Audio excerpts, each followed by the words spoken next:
There was a time when people knew more about the origins of our food and its preparation. The generations that knew scarcity understood our relationship with the land. Children were taught about ploughing and sowing, about seed time and harvest. There was a time when wind or water drove the mills to grind the wheat to make the flour for our daily bread.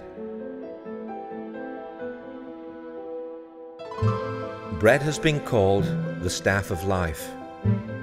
Egyptians were baking bread 4,000 years ago. Bread was mostly made at home or in small bakeries until the end of the 19th century. A third of the world's people depend on wheat for their nourishment. In its natural state, wheat features a host of important nutrients. Whole wheat flour has greatly superior health and nutritional benefits over flour made from grains refined and stripped of their natural goodness. Traditional loaves of bread were mainly large and round. The bread was wholesome and fulfilling. There would be a delightful crunch when biting into the shiny brown crust. It had a marvellous aroma and a taste like nothing else. Almost 90% of the nutrition we need came in the loaf of bread, made from the whole grain of wheat, with endosperm and wheat germ and bran, with nothing removed that nature had provided.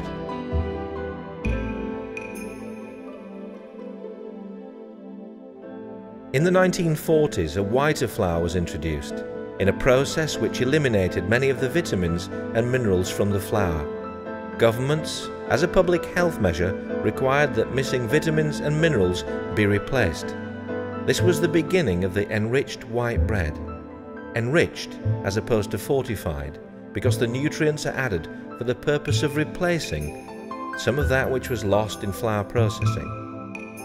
Then came bread factories with mixing machines, chain conveyors for carrying the dough, cooling and slicing machines, temperature-controlled ovens, and other time-saving devices replacing the bakers.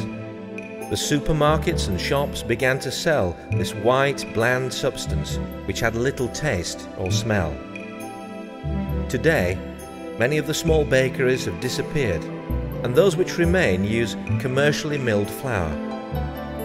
When we go to the supermarket today, we're advised to read the ingredients, often written in the smallest print possible on a cake or bread wrapper of see-through plastic.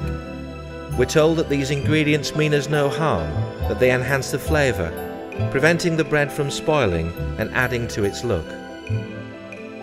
Well, now you can produce your own 100% whole flour, freshly milled to bake bread as it used to be, with all the goodness and nutrition.